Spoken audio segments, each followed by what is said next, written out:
So somehow, a lot of people still don't know this, but the University of Delaware has a Wilmington campus.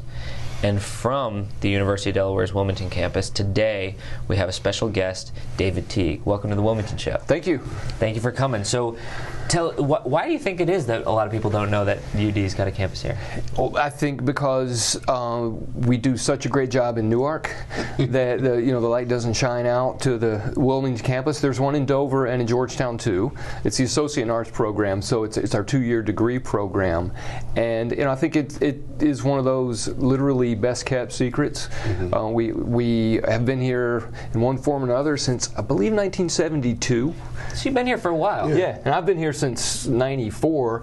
But I think when people think of University of Delaware, it's just the big, beautiful Newark campus kind of attracts all the eyes, and the cool urban engagement stuff we get to do here is catching up. I mean, I really think we're getting students who apply to our campus and are they're anxious to be here, engaging with the community. So and I'm hoping that the UD Wilmington or the Associate in Arts program will be more of a household word, in coming years. Yeah, I think it will. I think it was. There's a lot changing in Wilmington right now, and especially shows like this, the Wilmington Show, shameless plug, is bringing the light on amazing things that's going on. Can you tell us about the 19 Question project? Yeah, so the 19 Questions public art installation is a poem. Public art being, the design of it and the thought behind how it was going to look. But it came out of my creative writing class. I teach creative writing on our campus, and I'm a writer.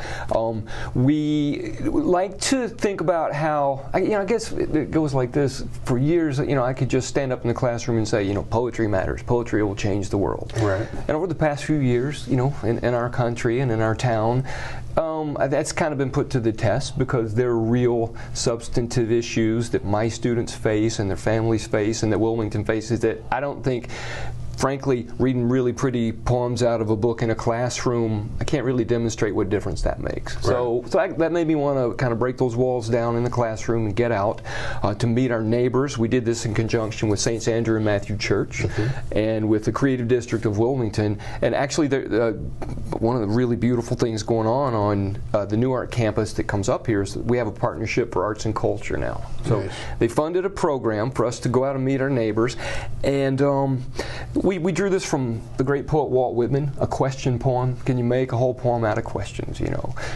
What would the questions be? And to do that, frankly, we had started thinking about the 1968 occupation.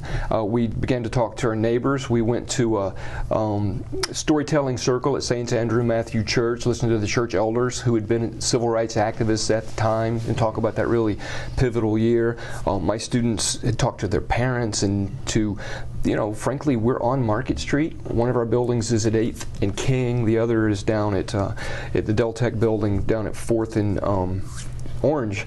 So we're on that landscape. And I thought we should talk to people and then do what we're good at, which is write a poem. And we started to realize that for all the talking about what Wilmington has been and what it is, many of the folks we talked to, people like B.B. Coker and Lloyd, Reverend Casson, wanted to talk about the future too. And so that's where the questions came from, because when you ask a question, it's about the future. It's about what the answer is. Right. So we looked at Walt Whitman's question poems. We started to learn how make the lines fall, and we chose a form. It's a creative writing class, so we chose a ballad form. This is where I turned into an English teacher. Apologies to your guests. No, don't worry about it. But 4 lines per stanza, a really solid rhyme scheme, and they chose an AABB. They liked the music of it, and this was all decisions made by my young writers. Wow. Some of them the first time they'd ever taken a creative writing class. Nice. So we chose the form, right?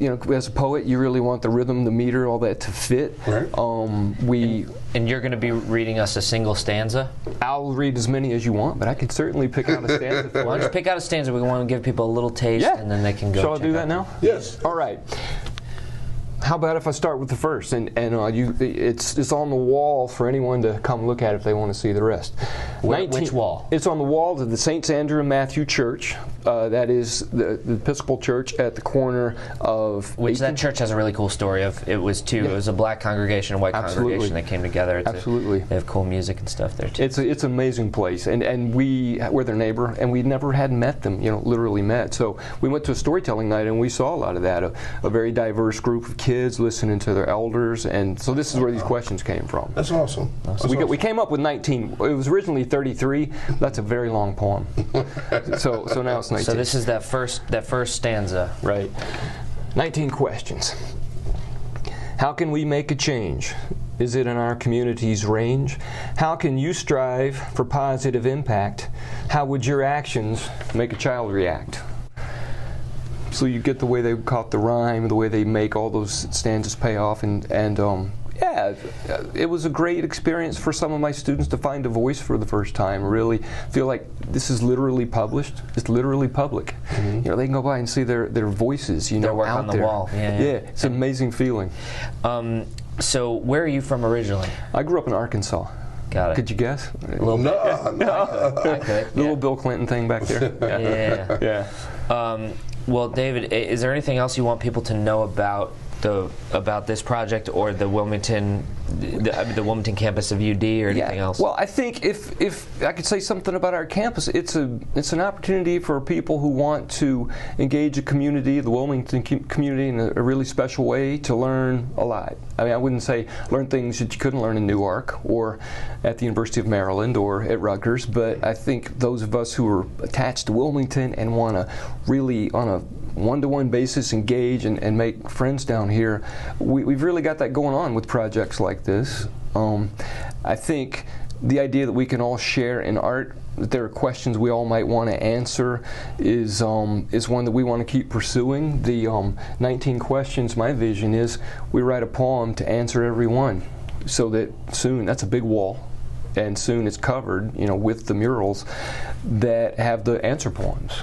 And maybe one will be a sonnet, maybe one will be a villanelle, maybe one will be a haiku. I don't know. Yeah. But I'm going to get the teaching in, and we're going to keep trying to talk to people, because sometimes it's hard to talk to your neighbors. You don't know where to start, but that's what art is for, right? Mm-hmm. Like sort of athletics, art, and food, right? Yeah. You can always talk about those things. So that's what we're doing with that. And I guess, one thing I would say is we're going to dedicate that soon on March 3rd, and hopefully, get a lot of folks out to see it and meet the poets who've been part of it.